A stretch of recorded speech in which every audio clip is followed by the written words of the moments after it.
ভাৰতৰ উপৰাষ্ট্ৰপতিৰ বিষয়ে 10টা গুৰুত্বপূৰ্ণ প্ৰশ্ন। শেহতীয়াকৈ ভাৰতৰ পঞ্চদশ উপৰাষ্ট্ৰপতি কোন হৈছে? শুদ্ধ উত্তৰটো হ'ব চি.পি. ৰাধাকৃষ্ণন। ভাৰতৰ উপৰাষ্ট্ৰপতিৰ কাৰ্যকাল কিমান? শুদ্ধ উত্তৰ 5 বছৰ। উপৰাষ্ট্ৰপতি পদৰ প্ৰাৰ্থীৰ বাবে প্ৰয়োজনীয় নিম্নতম বয়স কিমান?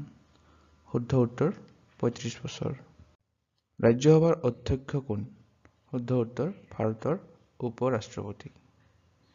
উপৰাষ্ট্ৰপতিক কোনে শপত বাক্য পাঠ কৰায়? শুদ্ধ উত্তৰ ভাৰতৰ ৰাষ্ট্ৰপতি। উপৰাষ্ট্ৰপতিয়ে কাৰ ওচৰত তেওঁৰ পদত্যাগ পত্ৰ দাখিল কৰে? শুদ্ধ উত্তৰ অপচন এ ৰাষ্ট্ৰপতিক। ভাৰতৰ উপৰাষ্ট্ৰপতিসকলৰ মাজৰ কাৰ জন্মদিন শিক্ষক দিৱস হিচাপে পালন কৰা হয়? শুদ্ধ উত্তৰ ডক্টৰ সৰ্বপল্লী ৰাধাকৃষ্ণন। কোনটো অনুচ্ছেদত উপৰাষ্ট্ৰপতি নিৰ্বাচনৰ ব্যৱস্থা উল্লেখ কৰা হৈছে? শুদ্ধ উত্তৰ অনুচ্ছেদ 66। ভাৰতৰ প্ৰথম উপৰাষ্ট্ৰপতি কোন আছিলে?